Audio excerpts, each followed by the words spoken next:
All right, we began a study last week in the book of Daniel, and we looked at chapter 1, and we talked about how Daniel and his three friends, being young, and it's estimated, again, no one knows for sure, but it's estimated that Daniel was probably around 14 to 21 years of age, along with his friends, and they were pulled away from their home, pulled into Babylonian captivity. And what were they trying to do with them?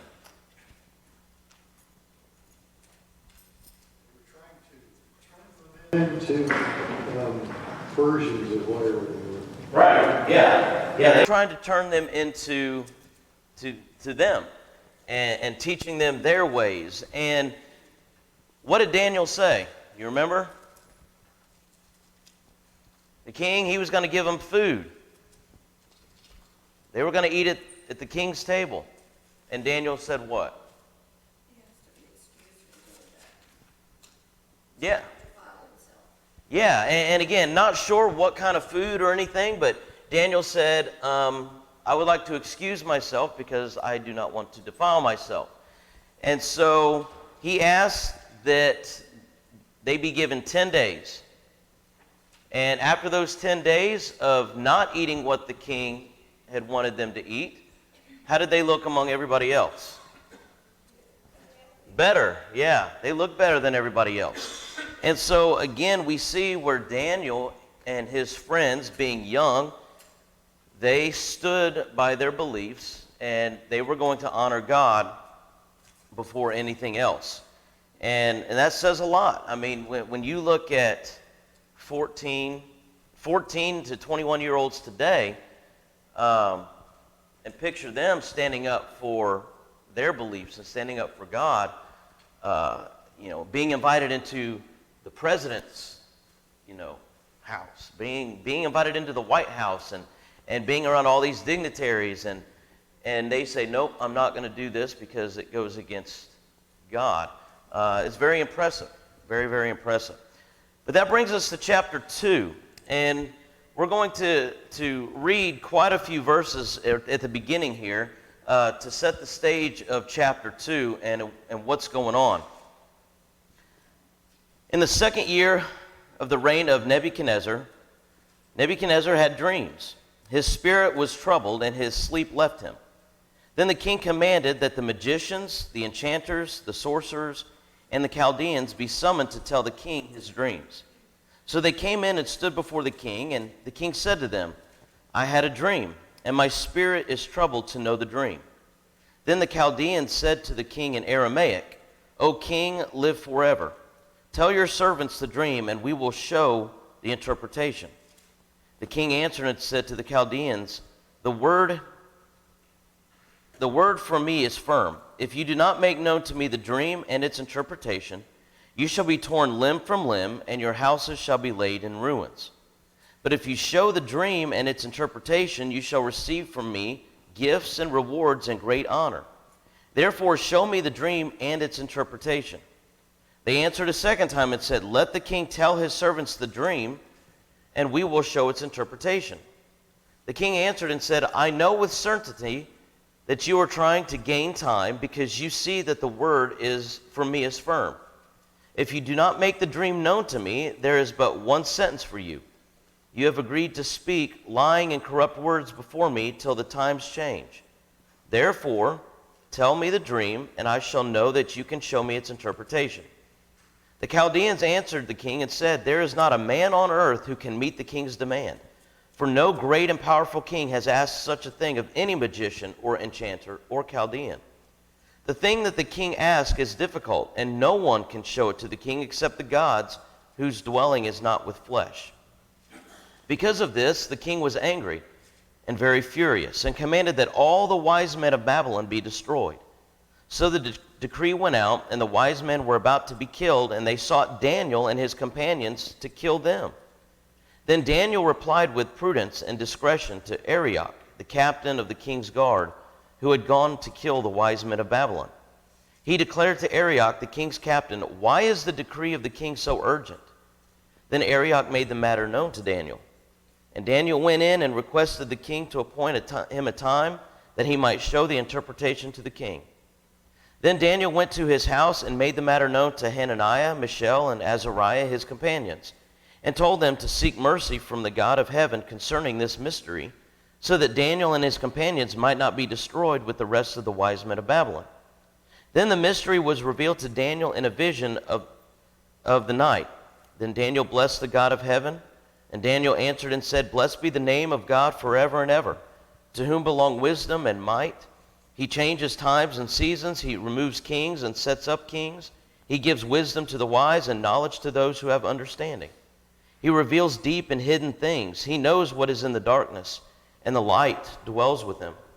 To you, O God of my fathers, I give thanks and praise, for you have given me wisdom and might, and have now made known to me what we have asked you, for you have made known to us the king's matter. Therefore Daniel went to Arioch, whom the king had appointed to destroy the wise men of Babylon. He went and said thus to him, Do not destroy the wise men of Babylon. Bring me in before the king, and I will show the king the interpretation. Then Arioch brought in Daniel before the king in haste, and said thus to him, I have found among the exiles from Judah a man who will make known to the king the interpretation. The king said to Daniel, whose name was Belteshazzar, Are you able to make known to me the dream that I have seen and its interpretation? Daniel answered the king and said, No wise men, enchanters, magicians, or astrologers can show the king the mystery that the king has asked. But there is a God in heaven who reveals mysteries, and he has made known to King Nebuchadnezzar what will be in the latter days. Your dream and the visions of your head as you lay in bed are these. To you, O king, as you lay in bed came thoughts of what would be after this. And he who reveals mysteries made known to you what is to be.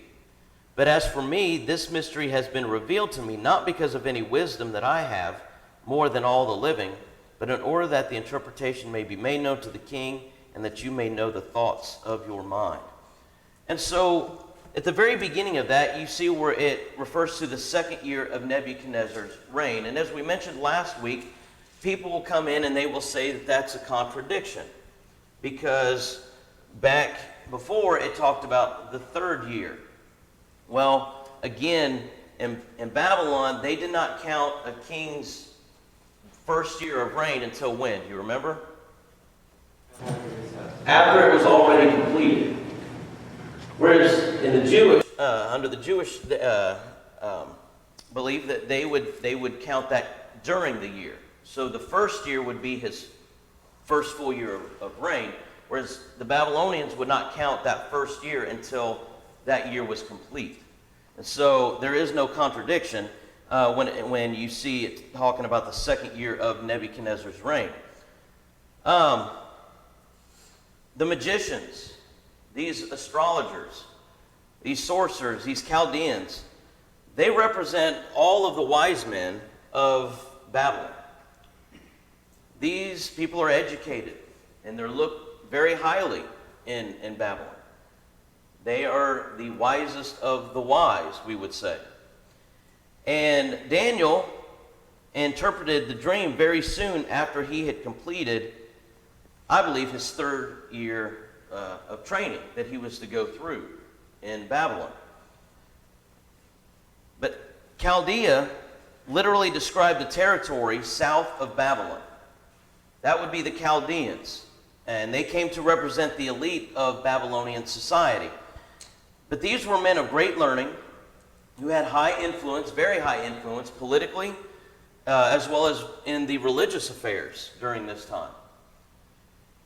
When you get to verses 4 through 13, we can see where the wise men ask first for the dream so that they can interpret. What does that tell you right off the bat? Well, what is the king wanting, first of all? He wants them to tell them the dream that he had. He wants legitimacy out of them.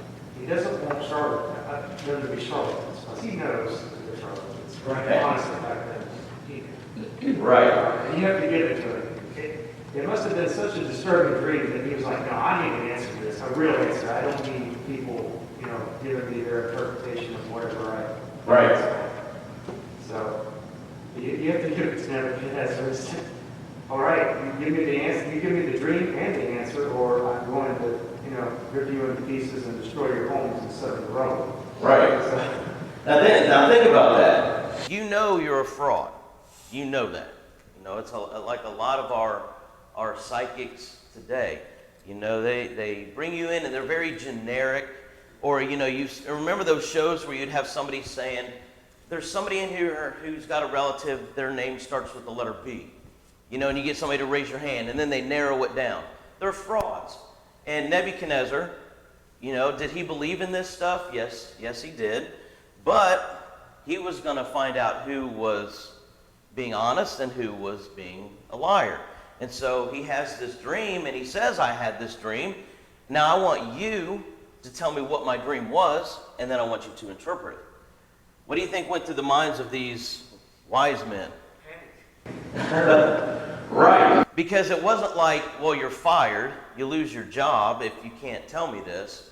What did he literally say he would do to them? he was going to pull them into pieces. Destroy their homes down to the rubble. Right. Yeah, pretty brutal. You know, but he wants the truth. And the decree of the king is going to test the validity of these men. If they really had these supernatural abilities, then they would have no problem telling Nebuchadnezzar, yeah, here's your dream, and this is what your dream means. But if they couldn't, then they were going to die. And so when you get to verses 7 through 9, what do you see them doing? They're trying to goad him into giving them the dream. And he's like, no, you're just trying to buy time. Give me the dream and give me the interpretation. That's exactly right. They're trying to bargain with him. No. You just tell us the dream. Tell us the dream, and we'll be able to interpret it for you. They do this a few times, and he's not falling for it. He is not going to fall for it. If you're wise as you claim to be, then you're going to tell me my dream, and you're going to tell me the interpretation. And so he refused. He refused to cave. And so they start complaining, and they start saying that his demand is very unreasonable. What you're saying is impossible to do. How can we know what your dream was? And what this was an admission that they were frauds. And Nebuchadnezzar knew that. And so he became furious, and so he sent forth that decree that all the wise men were to be killed. He was wiping them all out. Now, who did that include? Daniel and his friends. Daniel and his friends. That's exactly right. And so that's why when you get to verses 14 through 16, when Arioch, the captain of the king's executioners, came to arrest Daniel, he made known everything that had happened.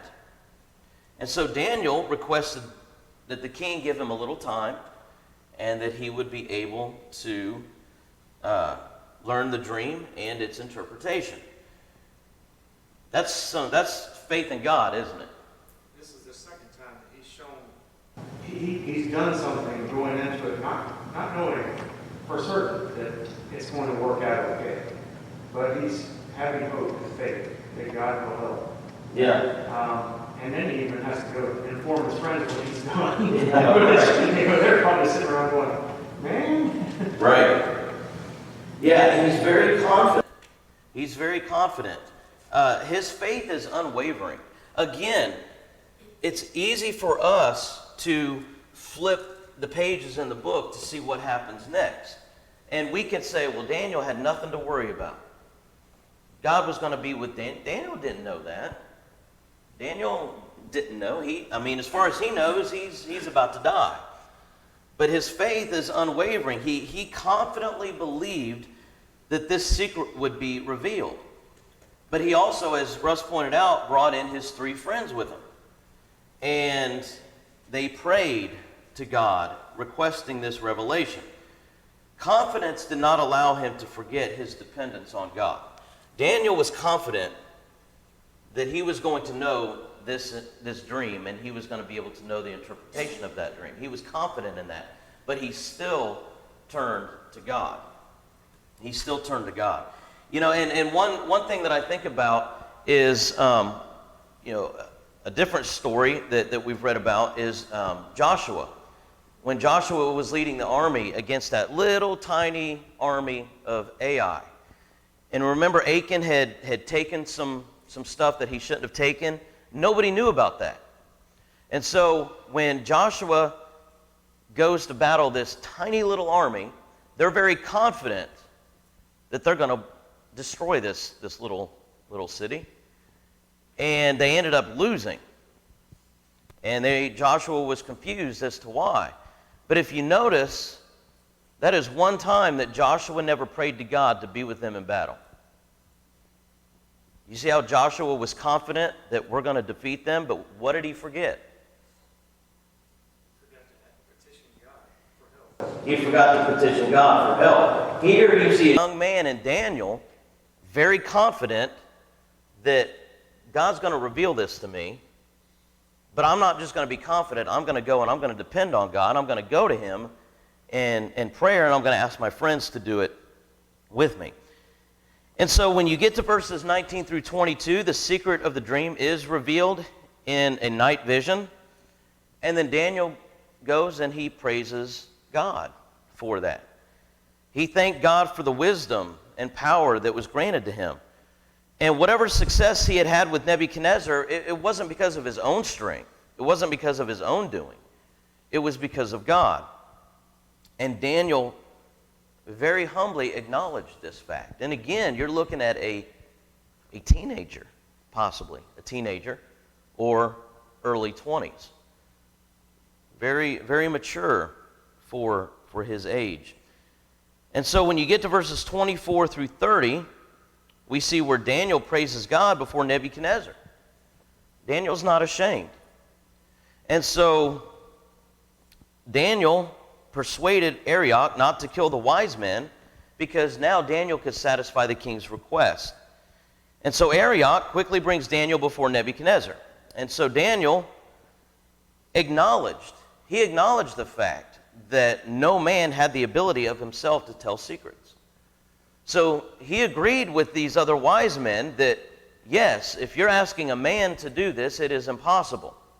Nobody can know your thoughts. Nobody can know your dream unless it is revealed.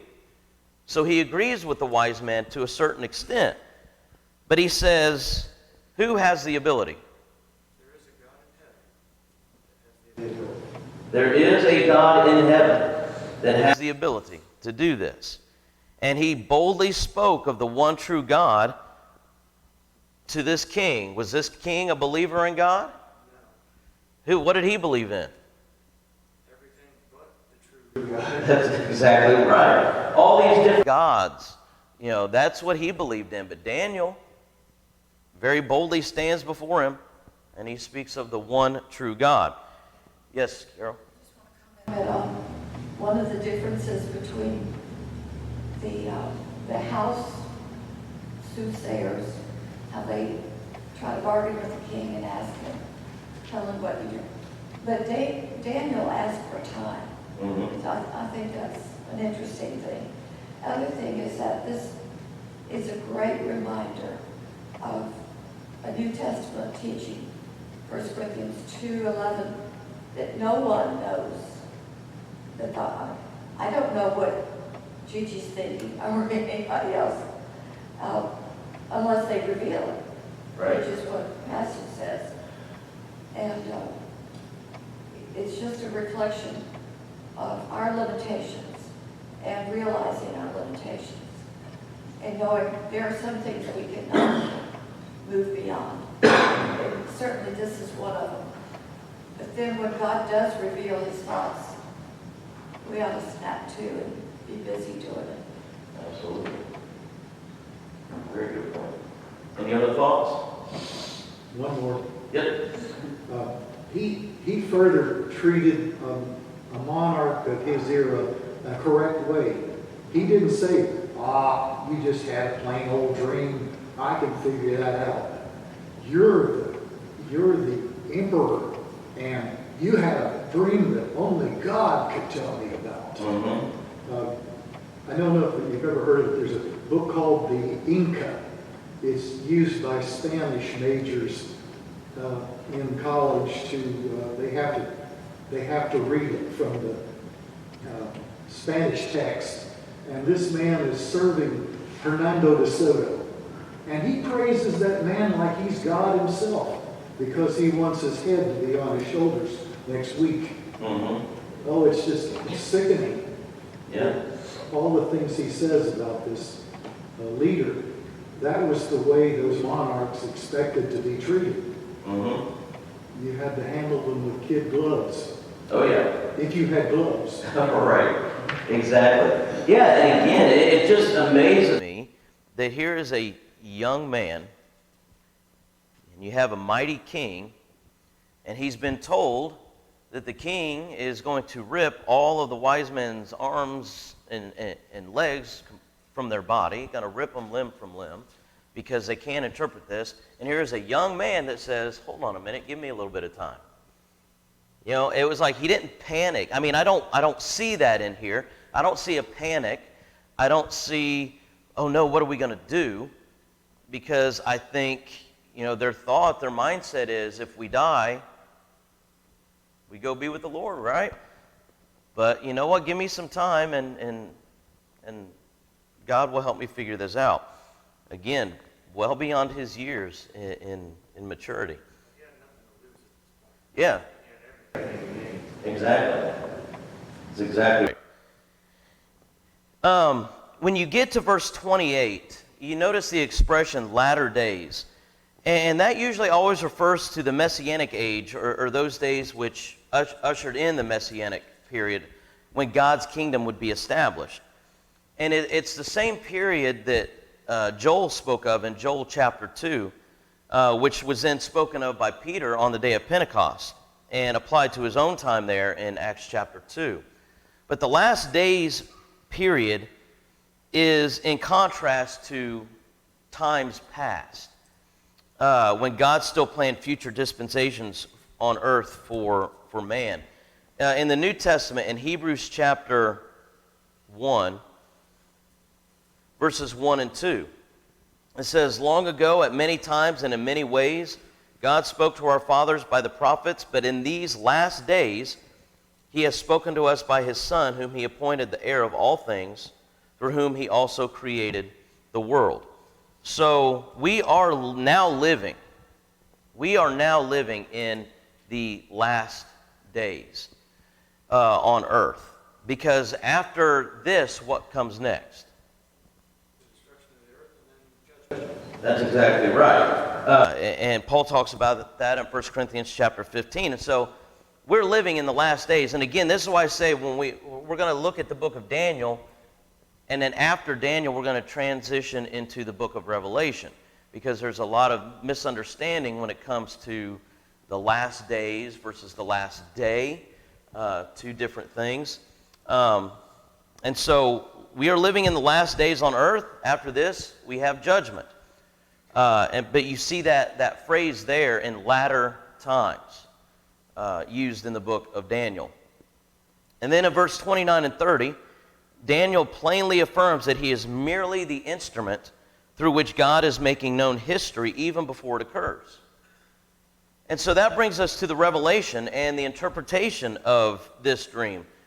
Beginning of verse 31 down to verse 35, it says, you saw, O king, and behold, a great image. This image, mighty and of exceeding brightness, stood before you, and its appearance was frightening. The head of this image was of fine gold, its chest and arms of silver, its middle and thighs of bronze, its legs of iron, its feet partly of iron and partly of clay. As you looked, a stone was cut out by no human hand, and it struck the image on its feet of iron and clay and broke them in pieces. Then the iron, the clay, the bronze, the silver, and the gold all together were broken in pieces and became like the chaff of the summer threshing floors. And the wind carried them away so that not a trace of them could be found. But the stone that struck the image became a great mountain and filled the whole earth. That's pretty detailed, isn't it? That's what, it wasn't like he said, you had a dream about an image. He went into details about this dream. And so Nebuchadnezzar had seen in his dream this bright and awesome image composed of all these different metals. The head was of gold, the breast of silver, the belly of bronze or brass, the legs of iron, and the feet of iron and clay. And so a stone was cut out, and the image was demolished by what? No human hand. Again, very detailed in revealing this dream to him. It became a great mountain which filled the whole earth. And so that brings us to this interpretation. Who or what is represented by the head of gold? Who do you think is represented by this head of gold? Nebuchadnezzar and the Empire of Babylon. That's exactly right. Yeah. This head of gold is representing Nebuchadnezzar, or the kingdom of Babylon. This was a great, great empire. This was a huge, huge empire, a world-ruling dominion. And God was the source of this kingdom with its power, its strength, and glory. And Jeremiah tells us in Jeremiah chapter 27 that God is the sovereign ruler of the universe.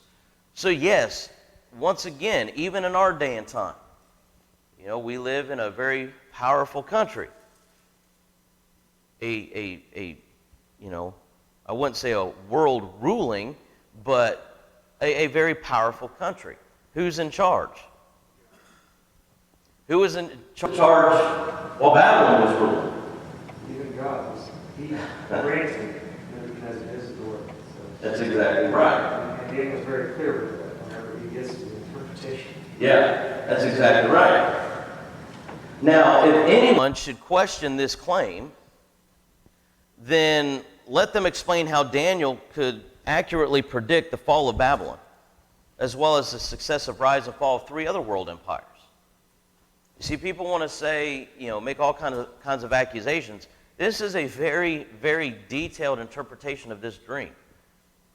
And was Daniel accurate when you look ahead? Absolutely he was. He was spot on. And again, why haven't there been other world empires?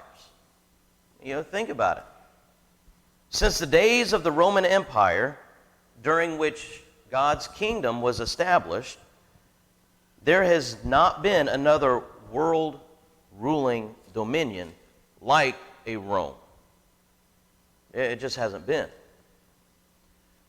And other kingdoms which would rule over all the earth would follow Babylon. The breast and arms of silver represented the Medo-Persians, and we'll get to them in Daniel chapter 5. It would be followed by the kingdom of Greece or Macedonia, led by Alexander the Great. And again, we'll read about that in Daniel chapter 8. And so Daniel does not elaborate on either of these world empires. He doesn't go into detail on these.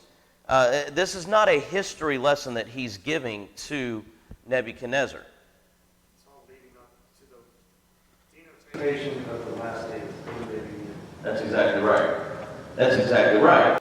These earthly kingdoms all fell by divine decree.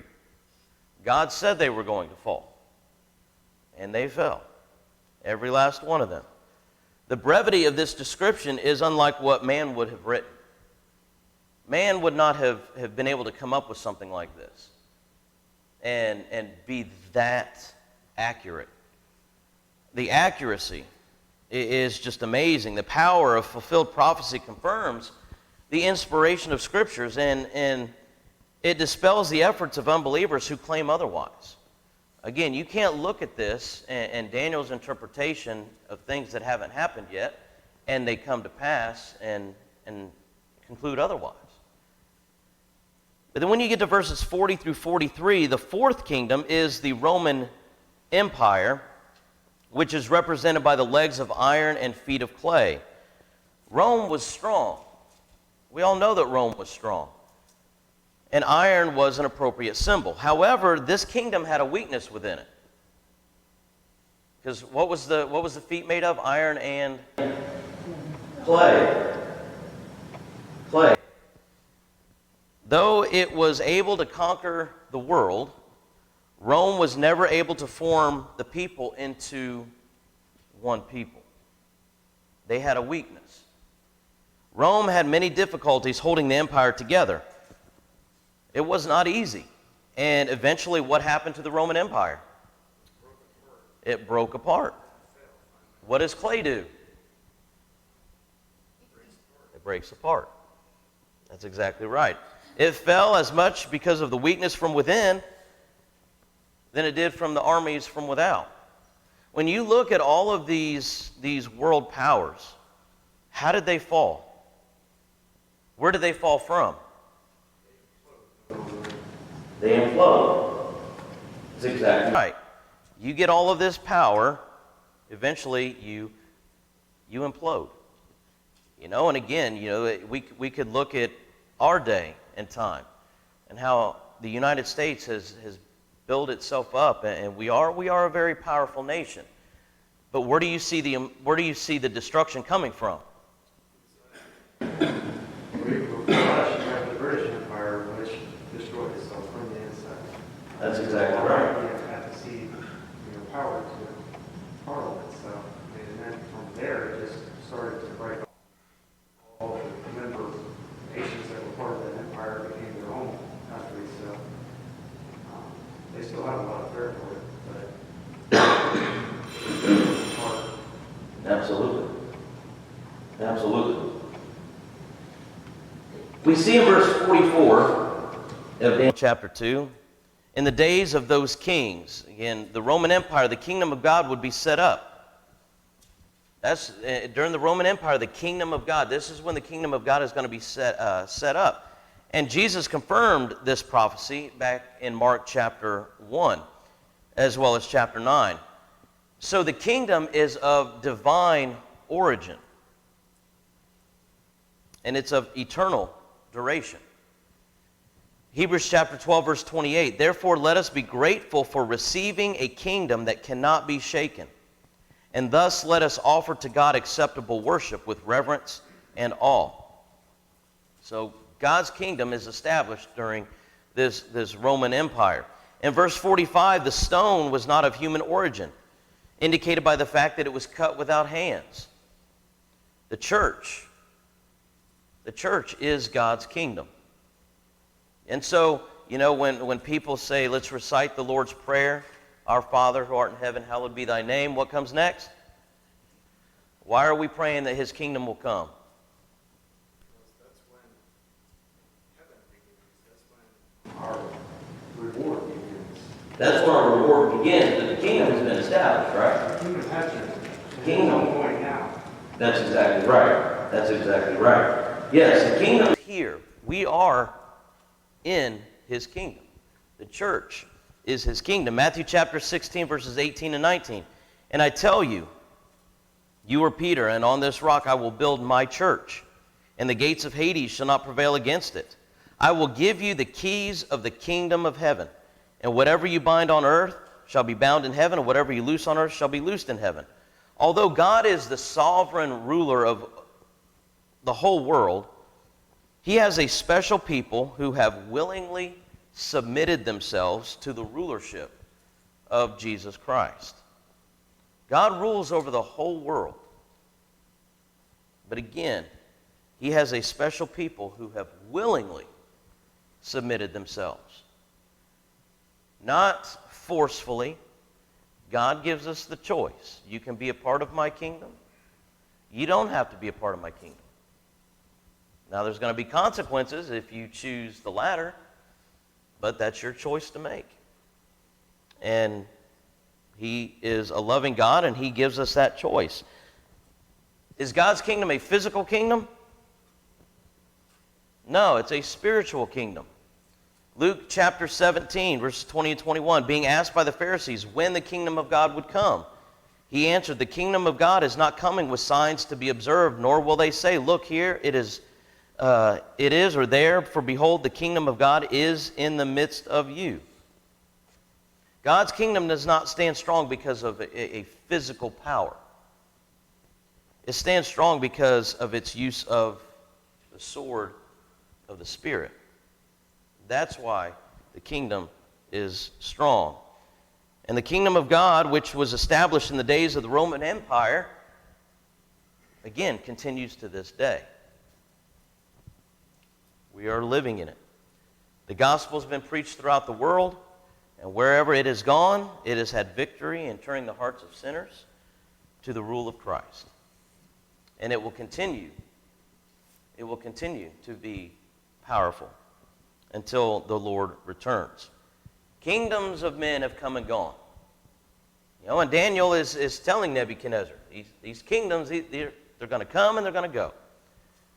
But since the days of the Roman Empire, there has not been, nor will there ever be another worldwide rule dominated by men. It won't happen. All attempts to do so have been brought down. But the kingdom of God is going to continue. The kingdom of God will not be brought down. It cannot be brought down. And it will continue on earth until when? End of time. End of time. That's exactly right. The second coming of Christ. And then what is going to happen to the kingdom? 1 Corinthians chapter 15, Paul talks about this. It's going to be what? The kingdom is going to be restored to God. It's going to be delivered right back to the Father. And so, real quickly, we don't have time to read it. We just had that last bell. What was Nebuchadnezzar's reaction in regards to all of this? He realizes that Daniel's God is the true God. I mean, he goes as far as to bow down with his face to the ground to Daniel in reverence for the God that Daniel worships. So this is a complete 180 for Nebuchadnezzar. Right. He recognizes God, the God of heaven that Daniel worships. Yeah. I mean, think about that. A young man, and here's a powerful king who's now bowing down before this young man. Because he saw the truth. Daniel was able to tell him something that he had not revealed to anybody else. His dream, and then interpreted that dream. And again, it wasn't just a very generic interpretation. This was a very detailed interpretation of something that Nebuchadnezzar had not told anybody. And so we'll pick up there, Lord willing, next Sunday and continue on from there.